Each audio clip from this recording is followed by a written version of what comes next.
কারোর যদি লক্ষ্মী ভাণ্ডার থাকে আগের থেকে, সে যুবসাথী করবে কি করবে না সেটা দেখে নিই আজকে আমরা।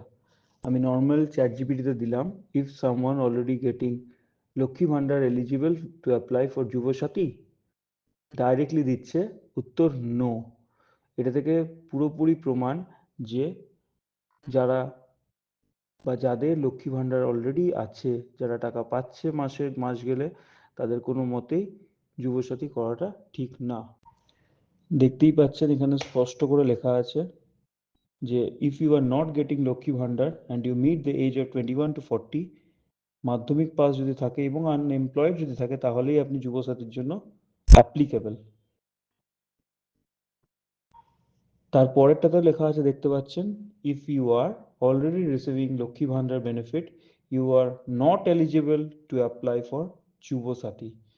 এটা এখান থেকে স্পষ্ট, কেউ ভুল করেও দুবার দু জায়গাতে অ্যাপ্লাই করে দেবেন না কেউ। এখানে স্পষ্টভাবে দেখতে পাচ্ছেন যুবসাথী আর লক্ষ্মী ভাণ্ডারের পার্থক্যটা তুলে ধরেছি। লক্ষ্মী ভাণ্ডার যারা আগে থেকে অ্যাপ্লাই করে রেখেছেন তারা কোনো মতেই যুবসাথীতে অ্যাপ্লাই করবেন না, এবং যুবসাথী 40 বছর ম্যাক্সিমাম অবধি পেতে পারবেন, সে তার তুলনামূলকভাবে লক্ষ্মী ভাণ্ডার 60 বছর অবধি পাবেন। আর একটা বড় পার্থক্য এখানে আছে, যদি SC ST থেকে থাকে তাহলে লক্ষ্মী ভাণ্ডার অলরেডি তারা 1700 টাকা করে মাস গেলে পেতে শুরু করে দিয়েছে, সেই জায়গায় যুবসাথীতে 1500 টাকা করে পাওয়ার কথা আছে।